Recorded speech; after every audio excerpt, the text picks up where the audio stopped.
بسم الله الرحمن الرحيم. الحمد لله رب العالمين، والعاقبة للمتقين، والصلاة والسلام على سيد الأنبياء والمرسلين وعلى آله وأصحابه أجمعين ومن تبعهم بإحسان إلى يوم الدين. أما بعد، اعوذ باللہ من الشیطان الرجیم. بسم اللہ الرحمن الرحیم. انما یعمر مساجد اللہ من آمن باللہ والیوم الآخر واقام الصلاة وآت الزکاة ولم یخش الا اللہ. صدق اللہ العظیم. قال النبی صلی اللہ علیہ وسلم: ان عمار بیوت اللہ ہم اہل اللہ، او کما قال علیہ الصلاۃ والسلام. عربی کا ایک مشہور مقولہ ہے: الدین کلہ ادب. دین پورا کا پورا ادب ہے. اس دین کے اندر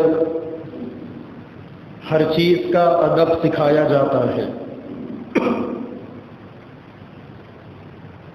اللہ کا ادب، نبی کا ادب، صحابہ کرام کا ادب، اللہ والوں کا ادب، قرآن کا ادب، فرشتوں کا ادب، مسجدوں کا ادب،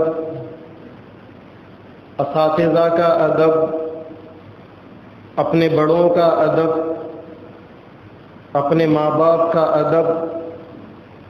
اس طریقے سے ہر چیز کا ادب اسلام میں سکھایا گیا ہے.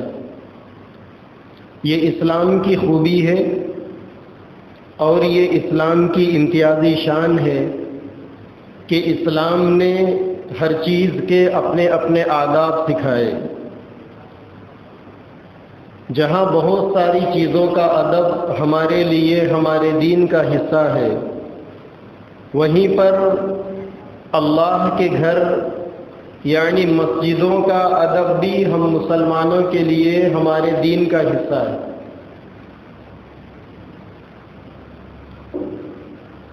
ایک لمبے عرصے سے مساجد کے ادب کے بارے میں، مساجد کے احکام کے بارے میں اور مسلم معاشرے کے درمیان مسجد کے کردار کے بارے میں دین اسلام کی فطرت سے جو بنیادی باتیں ہیں ان باتوں پر روشنی ڈالنے کا ایک لمبے عرصے سے ارادہ تھا.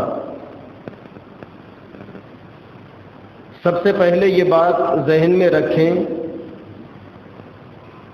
کہ مسجدیں اللہ تبارک و تعالیٰ کا شعار ہے. مسجدیں دین اسلام کی پہچان ہے. کسی علاقے کے اندر مسجد کا ہونا اس علاقے کے مسلم تشخص کی علامت ہے. اس بات کی پہچان ہے کہ یہاں مسلمان رہتے ہیں. یا کسی بنجر بستی میں مسجد کا وجود اس بات کی علامت ہے کہ کسی زمانے میں یہاں مسلمان عبادت کے لیے مسجد کو آتے تھے.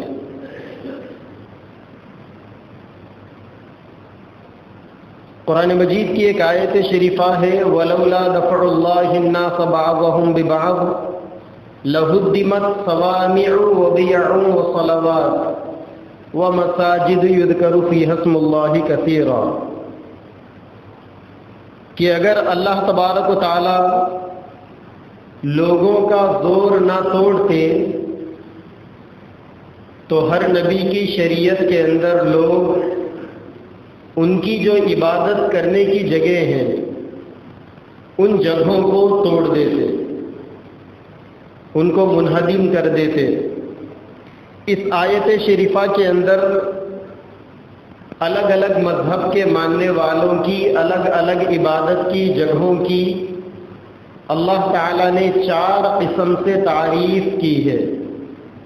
سب سے پہلے اللہ نے کہا صوامع۔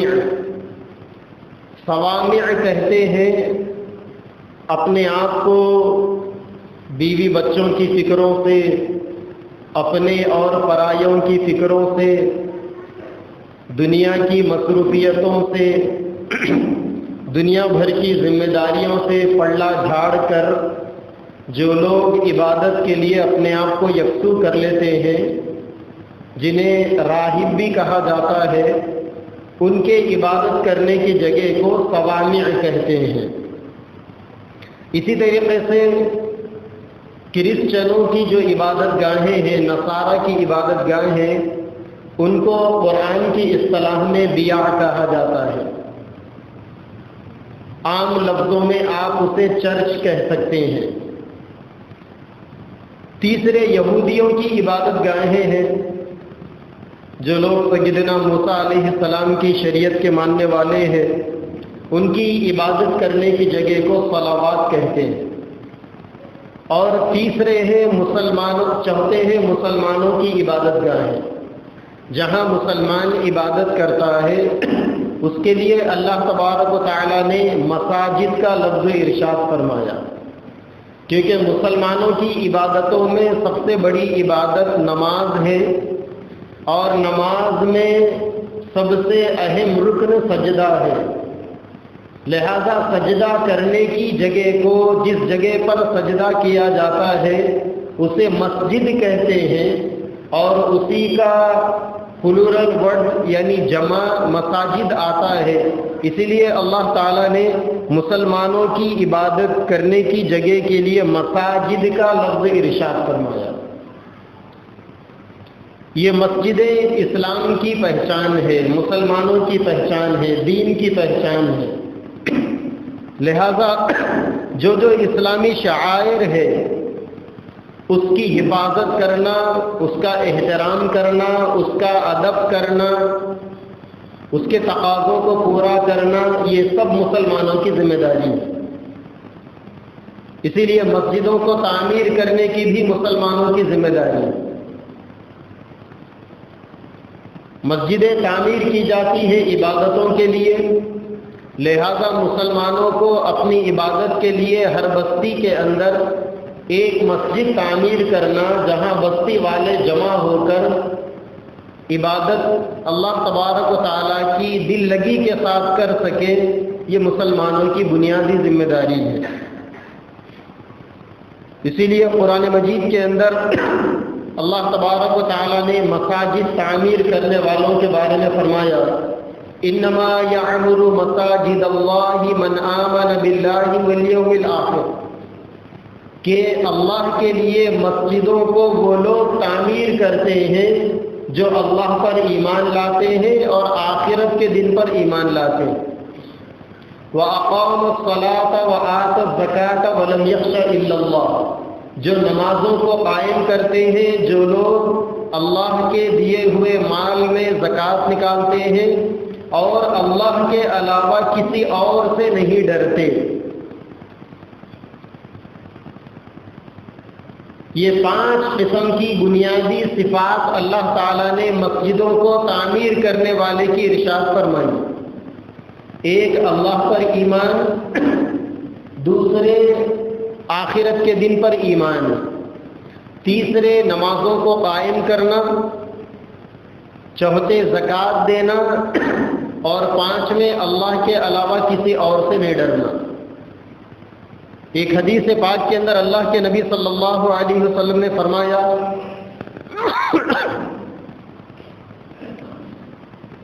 ان عمار بیوت اللہ ہم اہل اللہ، کہ جو لوگ اللہ کے گھر کو تعمیر کرتے ہیں، مسجدوں کو بناتے ہیں، وہ اللہ والے ہیں۔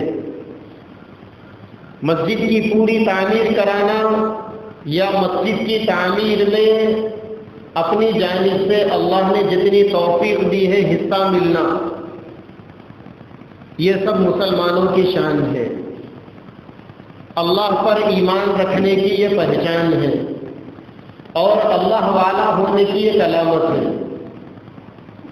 ایک جگہ پر یوں فرمایا گیا، ایک حدیث ہے، ان بیوت اللہ تعالی فی الارض المساجد، کہ زمین میں بھی اللہ تبارک و تعالیٰ کے گھر ہے، اور زمین پر اللہ تبارک و تعالیٰ کے گھر یہ مسجدیں ہیں۔ جیسے لوگوں کے رہنے کی جگہ ہوتی ہے، اسے لوگ اپنے لیے گھر کہتے ہیں، اپنا ٹھکانہ کہتے ہیں، اسی طریقے سے روئے زمین پر اللہ کے رہنے کی جگہ مسجدیں ہیں۔ اور ان مسجدوں کے بارے میں اللہ کے نبی نے فرمایا وَإِنَّ حَقًّا عَلَى اللَّهِ أَن يُكْرِمَ مَنْ زَارَهُ، جو لوگ مسجدوں کو آتے ہیں اللہ پر یہ ضروری ہے کہ اللہ تعالیٰ ان کا رسپیکٹ کرے۔ جس طریقے سے انسان اپنے گھر پر آنے والے مہمانوں کا رسپیکٹ کرتا ہے، ان کی خاطرداری کرتا ہے، ان کے اچھے اور برے کا خیال کرتا ہے، اسی طریقے سے اللہ تبارک و تعالیٰ کا بھی یہ حق ہے کہ اللہ تعالیٰ مسجد کو آنے والوں کا رسپیکٹ کرے، ان کے لیے کیا چیزیں ضروری ہے، کیا چیزیں ضروری نہیں ہے، اس کی ذمہ داری پوری کرے۔ اسی لیے جو لوگ مساجد کی کمیٹیاں ہیں وہ لوگ ایک اعتبار سے اللہ تعالیٰ کی ڈیوٹی کو پوری کرنے والے ہیں۔ آپ کے گھر میں آنے والے مہمان کو آپ کھلائیں گے، پلائیں گے، آپ ان کے اچھے برے کا اہتمام کریں گے۔ مسجد میں جو لوگ آتے ہیں اللہ تعالیٰ کو ڈائریکٹ تو ان کا انتظام نہیں کر سکتے، جو لوگ مساجد کے کمیٹیوں کے ذمہ داران ہیں، متولیان ہیں، ان کی یہ ذمہ داری ہے کہ وہ اس ذمہ داری کو پورا کریں۔ آگے انشاءاللہ تفصیل سے اس بارے میں اور بھی باتیں آئیں گی۔ ایک جگہ پر اللہ کے نبی صلی اللہ علیہ وسلم کا ارشاد ہے من بنا مسجدا للہ بنا اللہ لہ بیتا فی الجنہ، کہ جو لوگ اللہ کے لیے مسجد بناتے ہیں اللہ ان کے لیے جنت میں گھر بناتے ہیں۔ علماء نے لکھا ہے کہ پوری مسجد بنانے کے لیے ہی یہ فضیلت نہیں ہے، بلکہ اگر کوئی آدمی مسجد کی تعمیر میں اپنے طور پر کچھ بھی حصہ لگائے گا اللہ تعالیٰ اس کو بھی یہ فضیلت دیں گے کہ اس کے لیے اللہ تعالیٰ جنت میں گھر بنائیں گے۔ یہیں سے علماء نے ایک نقطہ بھی بیان کیا، مسجد کی تعمیر میں حصہ لینے والے کے لیے اللہ تعالیٰ نے جنت میں گھر کا وعدہ کیا ہے۔ تو یہاں سے یہ بھی پتہ چلا کہ مرنے کے بعد جنت کس کو ملے گی؟ جو لوگ دنیا سے ایمان لے کر جائیں گے، ایمان کی حالت میں مریں گے، ان کو مرنے کے بعد جنت ملے گی۔ تو گویا مسجدوں کی تعمیر میں حصہ لینا اس بات کی بھی علامت ہے کہ آدمی کا خاتمہ خیر پر ہوگا، ایمان پر اس کو موت آئے گی۔ اس لیے جہاں کہیں بھی مسجد کی تعمیر ہو اس میں حصہ لینا چاہیے۔ ایک حدیث میں اللہ کے نبی صلی اللہ علیہ وسلم نے فرمایا من القا حصیرا فی المسجد کسالہ، جو لوگ مسجدوں میں جانماز کا انتظام کرتے ہیں اللہ تعالیٰ ان کے لیے جنت میں جنت کا لباس پہنائیں گے۔ ایک جگہ پر ہے اللہ کے نبی نے فرمایا من اسرج سرجا فی المسجد نور اللہ قبرہ الی یوم القیامہ، جو لوگ اللہ کے لیے مسجدوں میں روشنی کا انتظام کرتے ہیں۔ آج کل لائٹ کا انتظام ہے، پچھلے زمانے میں چراغ کا انتظام ہوتا تھا، قندیلوں کا انتظام ہوتا تھا، لوگ مسجدوں میں روشنی کے لیے دیا جلاتے تھے۔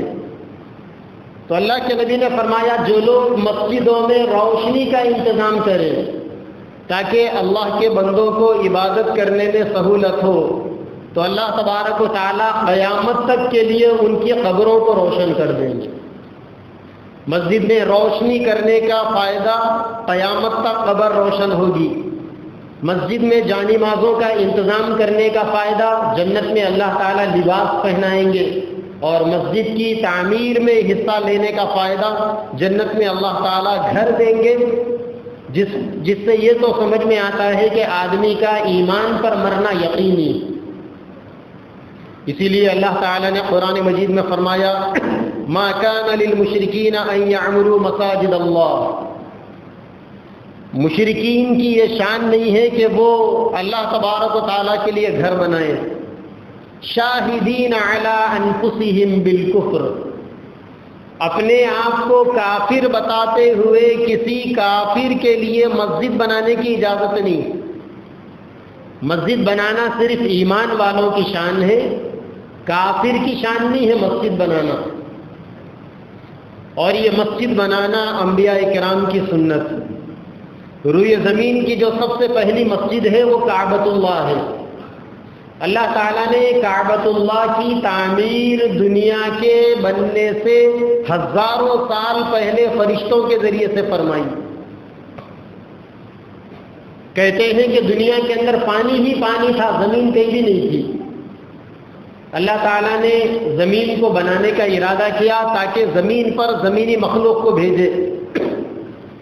تو پانی کے اندر جب سب سے پہلے زمین بننا شروع ہوئی تو زمین کا وہ حصہ بنا جہاں پر آج کعبۃ اللہ ہے۔ گویا پوری دنیا کے اندر اللہ تعالیٰ نے کعبۃ اللہ کو ایک دل کے مانند بنایا۔ مکہ کی زمین کو اللہ نے دل کا مقام دے کر دنیا پر بسایا، کیونکہ انسان بھی جب ماں کے پیٹ کے اندر بنتا ہے تو سب سے پہلے اس کا دل بنتا ہے، اور یہ دل انسان کا حدیث پاک کے اندر ہے قلوب المؤمنین بیوت اللہ، ایمان والوں کے دل اللہ کا گھر ہے۔ انسان کے اندر اللہ تعالیٰ اس کے دل میں رہتے ہیں۔ تو اللہ نے ماں کے پیٹ میں سب سے پہلے دل کو بنایا، اور روئے زمین پر اللہ تعالیٰ کے گھر مسجدیں ہیں، اور ساری مسجدوں کی ماں ام المساجد یہ کعبۃ اللہ ہے جو مکہ مکرمہ کے اندر ہے۔ جب اللہ نے پانی پر زمین کو بنایا تو سب سے پہلے اللہ نے کعبہ کی زمین کو بنایا، اور جب دنیا کے اندر زمین بن گئی تو سب سے پہلے اللہ تعالیٰ نے فرشتوں کو بھیج کر کعبۃ اللہ کی تعمیر کروایا۔ دنیا میں عبادت کرنے والے آنے سے پہلے، انسانوں کے پیدا ہونے سے پہلے اللہ نے عبادت کا مرکز کعبۃ اللہ کو تعمیر کروایا، پاکیزہ ہاتھوں کے ذریعے، فرشتوں کے ذریعے۔ پھر اس کے بعد سیدنا آدم علیہ السلام کے ذریعے دنیا میں انسانوں کے آنے کا سلسلہ شروع ہوا، تو سب سے پہلے انسانوں میں کعبۃ اللہ کی تعمیر حضرت ابراہیم علیہ السلام نے کی۔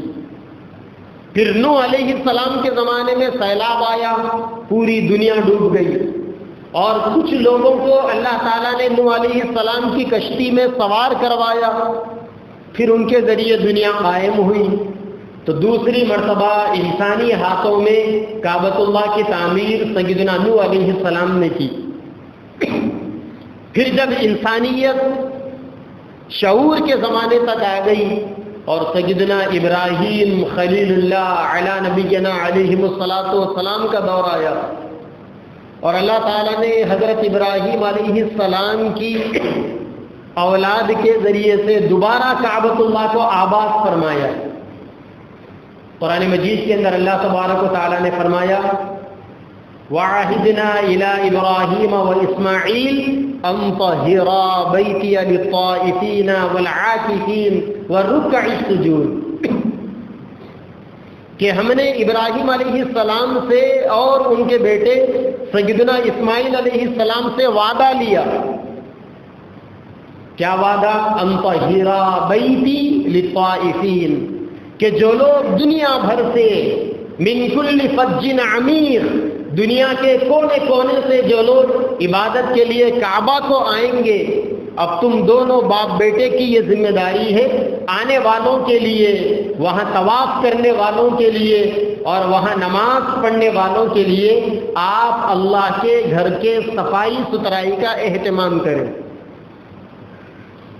گویا مسجد کمیٹیوں کی یہ بنیادی ذمہ داری ہے کہ وہ اللہ کے گھروں کی صفائی ستھرائی کا اہتمام کریں، کیونکہ اللہ تعالیٰ نے قرآن میں سیدنا ابراہیم علیہ السلام کو جو کعبۃ اللہ کے متولی تھے، جو کعبۃ اللہ کے نگران تھے، جو کعبۃ اللہ کی دیکھ بھال کرنے والے تھے، اللہ نے ان سے اور ان کے بیٹے سے وعدہ لیا کہ تم صفائی ستھرائی کا اہتمام کرو،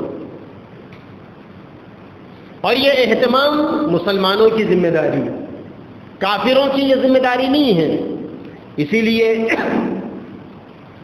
مسجدوں کو تعمیر کرنے کا مقصد ہے،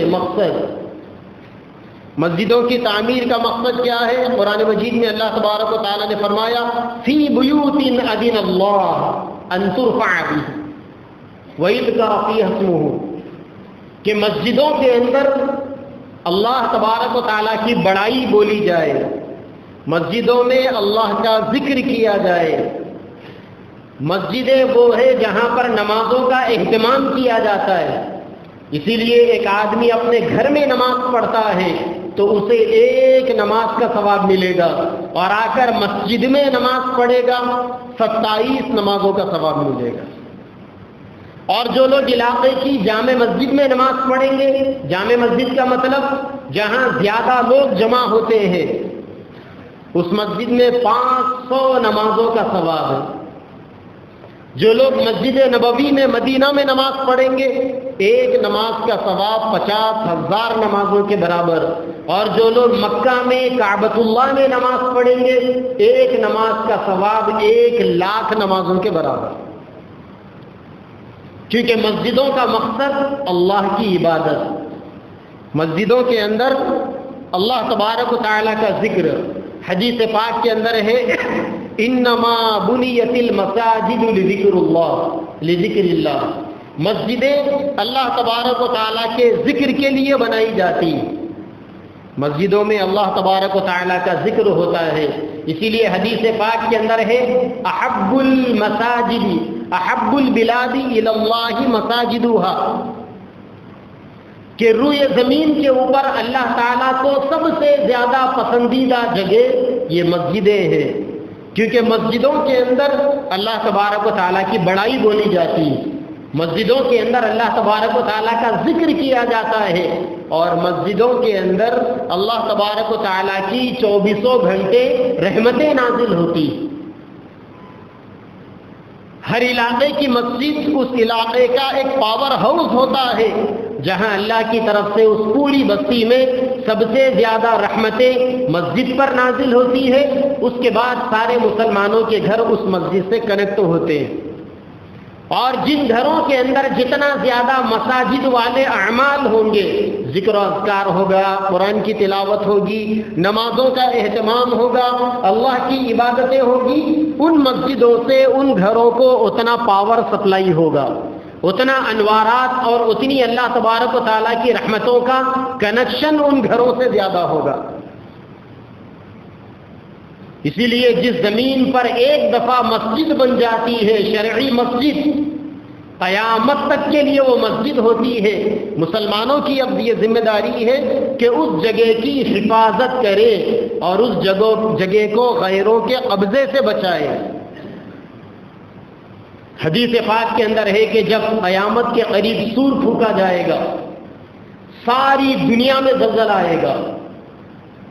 اللہ تعالیٰ نے 17واں پارے میں فرمایا یا ایھا الناس اتقوا ربکم، اے لوگوں اپنے رب سے ڈرو، ان زلزلۃ الساعۃ شیء عظیم، کہ قیامت کا زلزلہ یہ بڑی خطرناک چیز ہے۔ یوم تذہل کل مرضعۃ عما ارضعت وتضع كل ذات حمل حملها وترى الناس سکارى وما هم بسکارى، جس دن عورتیں اپنے حمل کو ابورشن کر لے گی، جب سور پھونکا جائے گا تو اس کی ہیبت ناکی اتنی خطرناک ہوگی کہ عورتوں کا حمل گر جائے گا، مائیں اپنے بچوں کو دودھ پلانا بھول جائے گی، اور لوگ مدہوش دکھیں گے، حالانکہ کسی نے کوئی نشہ نہیں کیا ہوگا، بس وہ سور پھونکا جائے گا، اس کی ہیبت کا یہ عالم ہوگا کہ لوگ نشے میں آ جائیں گے، ساری دنیا تباہ ہو جائے گی، پہاڑ روئیوں کے مانند ہوا میں اڑنے لگیں گے، زمین کو بوریے کے مانند لپیٹ دیا جائے گا۔ ایسے میں اللہ تعالیٰ روئے زمین پر جتنی مسجدیں ہیں، دنیا کو تباہ کرنے سے پہلے اللہ تعالیٰ ان ساری مسجدوں کو آسمان پر اٹھا لیں گے اور جنت میں پہنچا دیں گے، کیونکہ یہ اللہ کا گھر ہے۔ اللہ کا گھر، اللہ کی پسندیدہ جگہ یعنی جنت تک پہنچیں گے۔ اسی لیے حدیث پاک میں بتایا گیا کہ مومن کا دل مسجد میں ایسا ہی لگا رہتا ہے جیسا کہ مچھلی پانی میں۔ مچھلی کو پانی سے نکالیں تڑپ جائے گی، بے قرار ہو جائے گی، اور مومن کو مسجد سے دور کریں تڑپ جائے گا۔ جیسا مچھلی پانی میں جا کر اپنی زندگی محسوس کرتی ہے، مومن مسجد میں آ کر اپنی زندگی محسوس کرے گا۔ اور منافق مسجد میں اس کا دل نہیں لگ سکتا۔ جو لوگ مسجدوں میں صرف ہفتے میں ایک دفعہ جمعہ کے لیے آتے ہیں اور امام صاحب سلام پھیرتے ہی اٹھ کر چلے جاتے ہیں، وہ یہ فیصلہ کریں کہ آپ مومن ہو یا منافق ہو، آپ کے دل میں ایمان بیٹھا ہوا ہے یا نفاق بیٹھا ہوا ہے۔ کیونکہ اکثر دیکھنے میں آتا ہے جمعہ کے دن سلام پھیرنے کی دیر نہیں، گاڑیوں کی ہارنوں کی آوازیں آتی ہیں۔ یہ کون سے ملک کے پرائم منسٹر آگے جو جا کر ان کو اپنے ملک کو چلانا ہے، حکومتوں کو چلانا ہے؟ اورنگزیب عالمگیر 51 سال ہندوستان کے بادشاہ تھے، 51 سال۔ مدراس سے لے کر رشیا کے اوپر ازبکستان تک ان کے زمانے کے ہندوستان کی سرحدیں تھیں، اور ادھر گجرات سے لے کر سندھ تک، آج جو پاکستان میں ہے افغان بارڈر، یہ پورے اورنگزیب عالمگیر کے زمانے کا ہندوستان تھا۔ اتنے بڑے ملک کا بادشاہ حال کیا تھا؟ 24 گھنٹے کی زندگی کے اکثر اوقات مسجدوں میں گزرتے تھے، مسجدوں سے حکومت چلتی تھی۔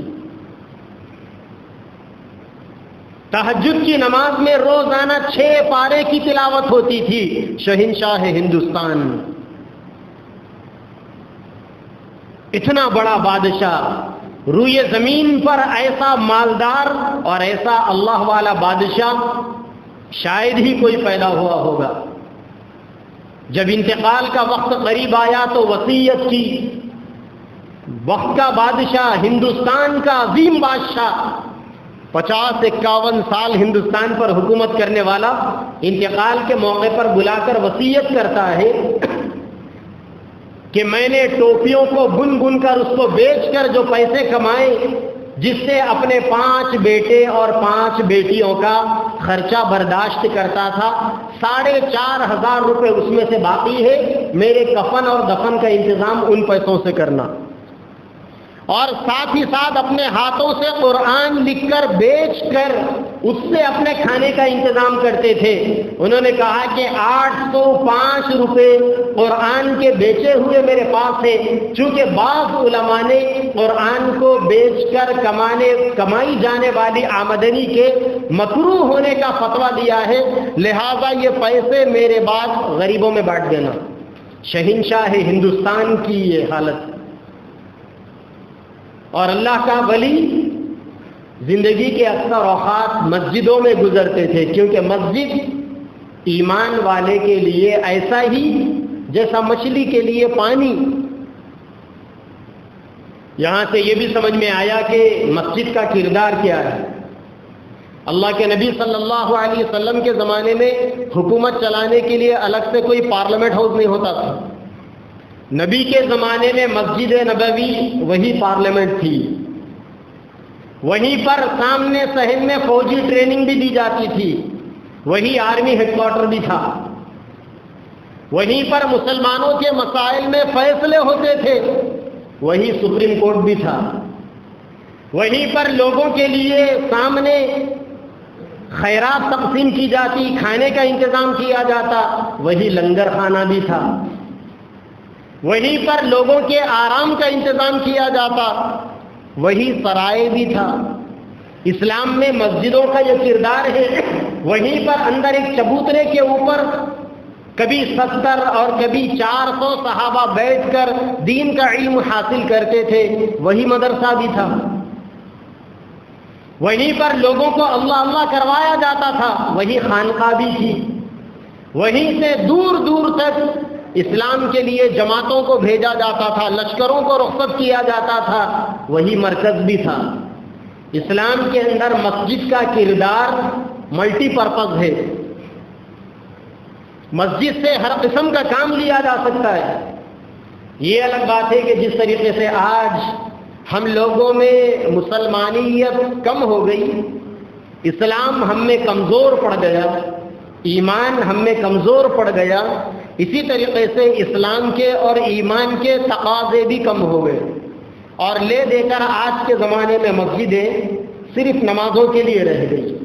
اسی لیے آپ دیکھیں گے کہ مسجدوں میں صرف اذانیں مسجدوں میں دی جاتی ہے، کہیں اور اذان دینے کا ایسا اہتمام نہیں ہوتا جتنا اہتمام مسجدوں میں ہوتا ہے۔ اذان کیا ہے؟ اذان اقامت کبریٰ ہے، یہ دعوت تامہ ہے اذان۔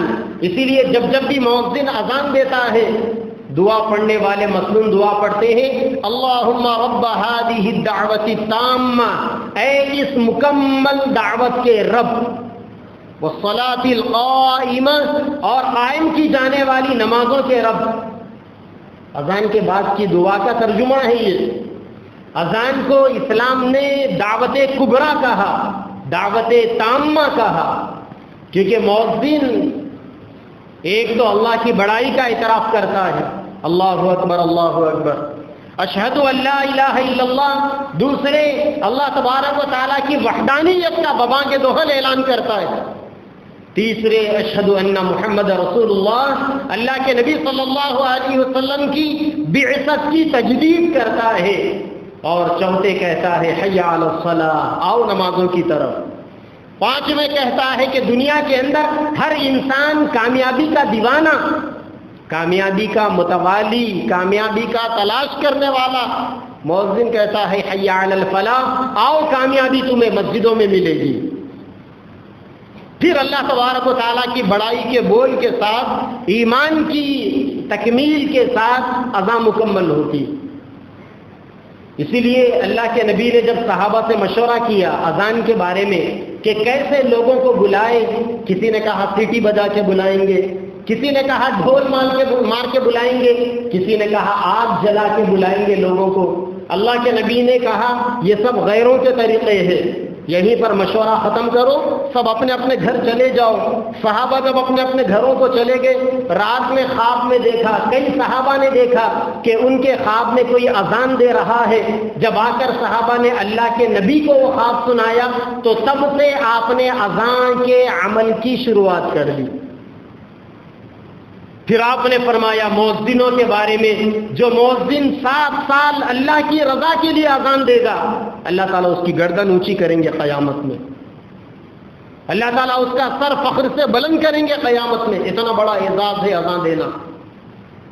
اسی لیے مسجدوں میں باضابطہ ٹریننگ کے ساتھ مؤذنوں کو رکھنا چاہیے۔ ایک علاقے میں مسلمانوں کا قافلہ جا رہا تھا، ایک صاحب کی آواز بڑی بدی تھی، اگر مثال دے تو یوں کہے کہ لوہے کے ڈبے میں پتھر ڈال کے ڈھول مارنا۔ اذان دینے کا بڑا شوق تھا، امیر صاحب نے پابند بنا دیا کہ آپ اذان نہیں دیں گے، وہ ماننے کو تیار ہی نہیں۔ چنانچہ ایک دفعہ فجر کی اذان کے لیے سب سے پہلے اٹھ گئے اور انہوں نے اذان دی۔ ظاہر بات ہے کہ فجر میں زمانے میں سناٹا چھایا ہوا ہوتا ہے، لوگ سوئے ہوئے ہوتے ہیں، دور دور تک آواز جاتی ہے۔ فجر کی نماز ہو گئی، جب صبح سورج نکلا تو ایک یہودی دوڑا ہوا امیر صاحب کے پاس آیا اتنے پیسوں کی پوٹلی لے کر۔ یہودی نے امیر صاحب سے کہا کہ آج فجر کی اذان کون دیے؟ تو امیر صاحب نے کہا وہ فلاں صاحب دیے۔ اس یہودی نے کہا کہ میری طرف سے یہ پیسے ان کو تحفہ۔ اب وہ اذان دینے والے صاحب امیر صاحب کے سامنے ہٹنے لگے، اپنے ساتھیوں پر اکڑنے لگے، دیکھے میرے آواز کو نام رکھ رہے تھے آپ لوگ، میں نے اذان دی تو پیسوں کی پوٹلی آ گئی تحفے میں۔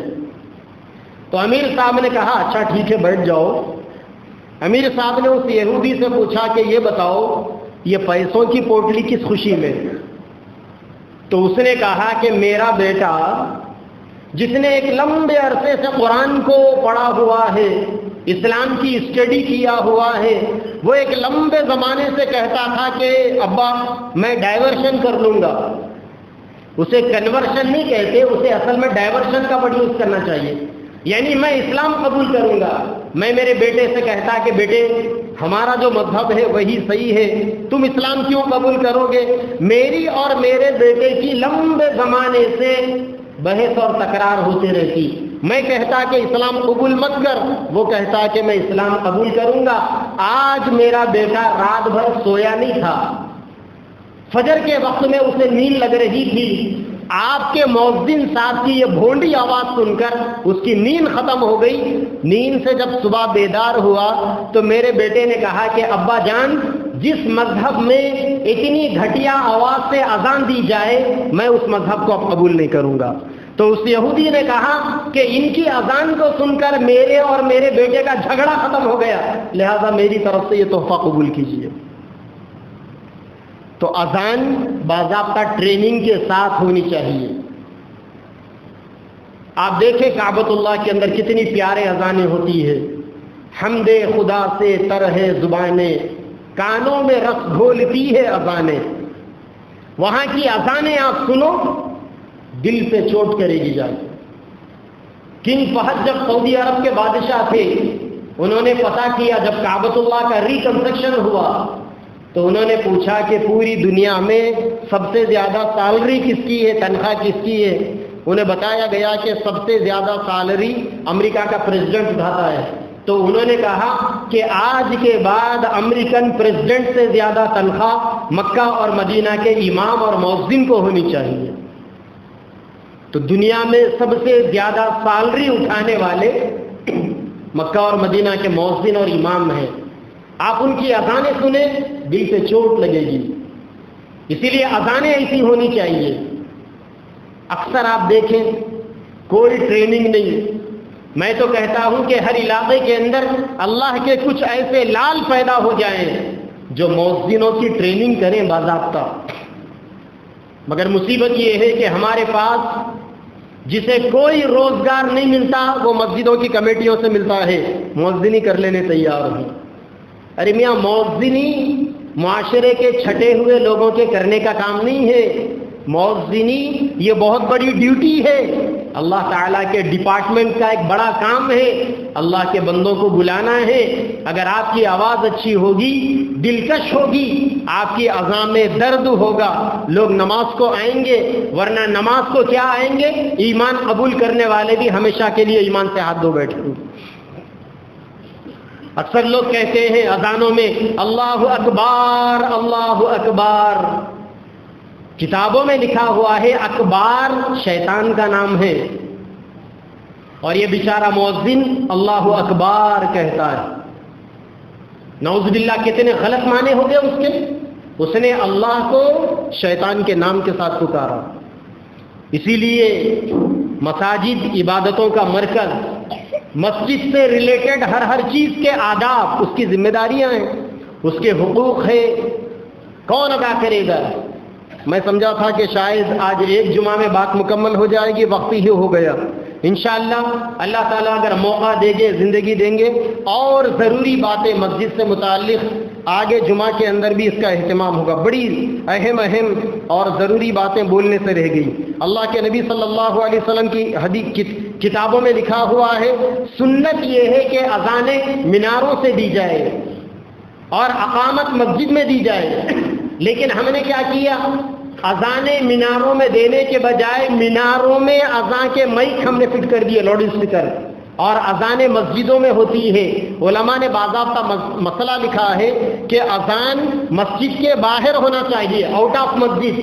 مسجد کے اندر ٹھہر کر اذانیں دینی چاہیے، مسجد کے اندر اقامت دینا چاہیے. بلکہ اکثر علماء نے تو یہاں تک لکھا کہ جمعہ کے دن مؤذن صاحب جو دوسری اذان دیتے ہیں خطبے سے پہلے امام کے سامنے، وہ اذان بھی امام صاحب جب ممبر پر بیٹھے ہوئے ہوں ان کے سامنے اذان ہو، لیکن مسجد کے باہر بالکل امام کے ہو بہو امام مؤذن صاحب باہر ٹھہر کر اذان دے. تو اذان ایک بہت بڑی ذمہ داری ہے. علامہ اقبال نے کہا تھا نا ملا کی اذان اور ہے، مجاہد کی اذان اور۔ مجاہد کی اذان کے اندر ایک سوز اور ایک گداز، ایک درد ہوتا ہے، اور حقیقتاً اللہ تبارک و تعالیٰ کی بڑائی کے بول ہوتے ہیں، اور جو عام لوگ اذان دیتے ہیں بس ان کے بول درد سے خالی ہوتے ہیں، ان کے اندر کوئی کشش اور کوئی چاشنی نہیں ہوتی۔ لیکن یاد رکھیں کہ اذان اسلام کی ایک بنیادی عبادت ہے، مؤذنی اسلام کے فرائض میں سے ایک بنیادی فریضہ ہے، لہذا مؤذنوں کی باضابطہ ٹریننگ ہونی چاہیے، اچھے اذان کے لیے انہیں پابند بنانا چاہیے، اور ان کی تنخواہیں بھی اچھی ہونی چاہیے۔ مؤذنوں کی کم تنخواہیں یہ مسلمان قوم کی ذہنی پستی کی علامت ہے۔ جو آپ کو کامیابی کی طرف بلائے گا، نماز کی طرف بلائے گا، جو دن میں 4-5 مرتبہ آپ کو اللہ کی بڑائی ریپیٹ کروائے گا، یاد کروائے گا، آپ اس کو 3000 دیں گے، 4000 دیں گے، 5000 دیں گے، یہ کوئی تنخواہ ہے؟ کاش آج بھی اللہ تبارک و تعالی ہر مسلمان کو کنگ فہد جیسا جذبہ دے دے کہ جو لوگ اذان دیں گے ہمارے اپنے علاقے کے اندر سب سے زیادہ اس کی سیلری ہونی چاہیے۔ پھر اللہ تبارک و تعالیٰ نے کنگ فہد کو جیسا نوازا، 28 سال سعودی عربیہ کے بادشاہ تھے، پھر اللہ تعالیٰ آپ کو بھی ویسا نوازیں گے۔ پہلے آپ دین کے اوپر خرچ کرنے والے بنے، پھر اللہ تبارک و تعالیٰ کے خزانے سے آپ کو نوازا جائے گا۔ اللہ تعالیٰ مجھے اور آپ کو اور ساری امت محمدیہ کو علم صحیح اور عمل صالح کی توفیق عطا فرمائے۔ وآخر دعوانا ان الحمد للہ رب العالمین۔